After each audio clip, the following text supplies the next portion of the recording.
of amber. Chapter 1. Mysterious Amber.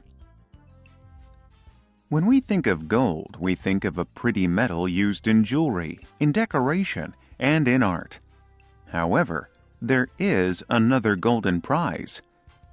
It is amber. Amber is not a metal, and it is not really a stone. Sometimes it has tiny animals and plants in it. People knew that this golden thing was very beautiful, but they did not understand it well. They thought it was magical.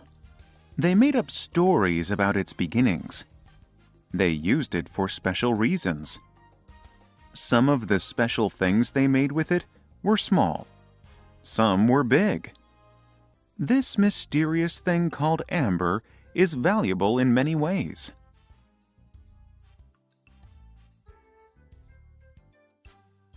Chapter 2. What is amber? Some trees have a kind of thick liquid inside. If the tree is cut, this liquid comes out and becomes hard. This hardened liquid protects the tree. This liquid is called resin. Millions of years ago, pine trees were sometimes cut or broken.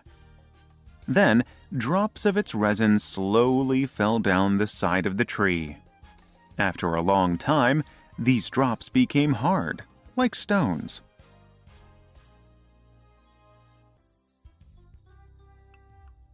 Sometimes, when the resin fell down the tree, small animals and plants were captured in it. The resin was sticky. The animals could not get out. Slowly, the resin became hard. The animals and plants were still inside it. This hardened resin is what we call amber. Today, scientists look at these pieces. They can see what some plants and small animals looked like millions of years ago.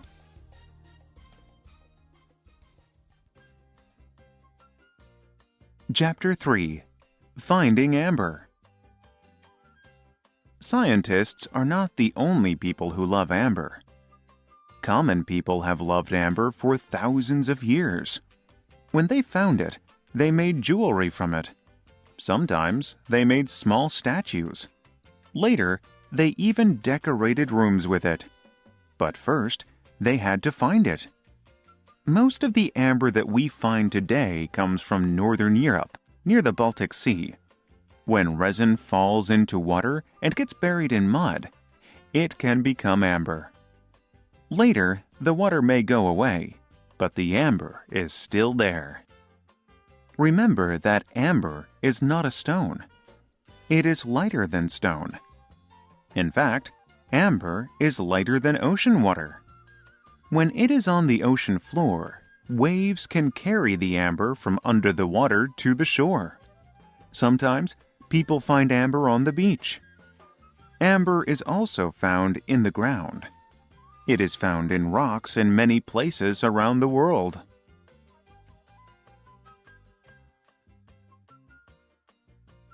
Chapter 4. The Amber Road. About 90% of the world's amber comes from the countries near the Baltic Sea. For thousands of years, people around the Baltic Sea have traded amber. The path that amber traders used is called the Amber Road. The Amber Road went all the way from Russia to Italy. People living near the beaches made good money from this. There was so much amber. They could pick it up easily and sell it to traders. For the traders, this was also very good. Amber was very light. It was easier to carry than many other things that they sold. People all over Europe and Asia wanted amber.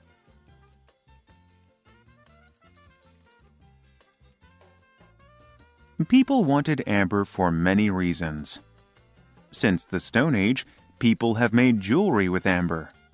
But amber has always been more than just a pretty piece of jewelry. People also used amber in medicine.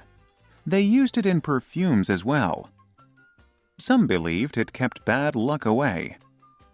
People even burned amber at special times for the gods.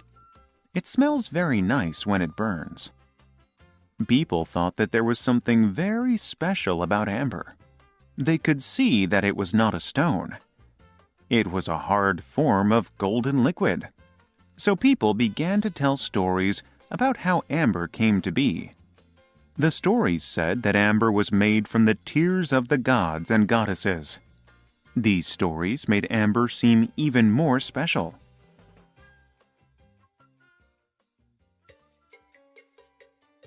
Chapter 5. The Amber Room. When people think something is very special, they want a lot of it. In a country called Prussia, King Frederick William decided to build a whole room of amber. The room was made of many small pieces of amber. All the pieces were put together to form the walls of the room. People say it is one of the most beautiful things ever built. When the Russian king visited the Prussian king, he loved the room. Later, King Frederick William gave the amber room to the King of Russia as a gift.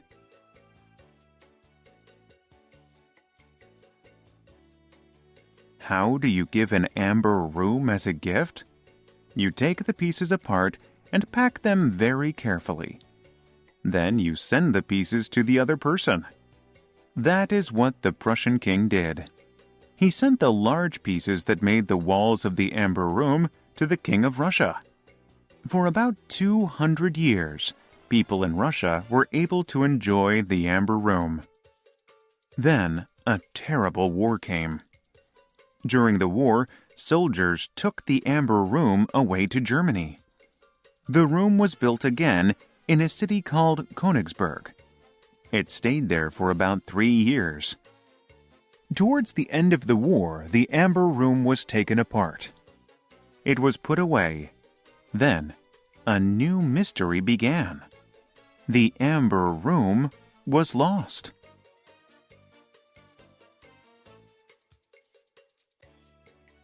Still today, nobody can find the amber room.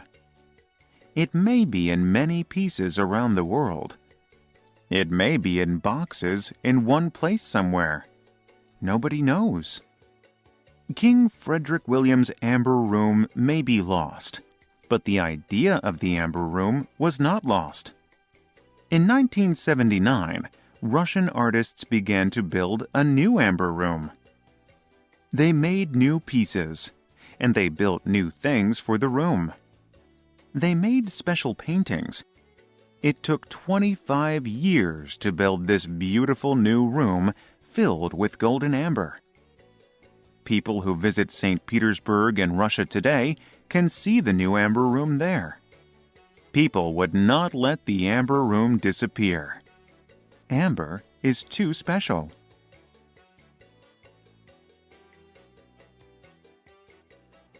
Scientists love to study amber.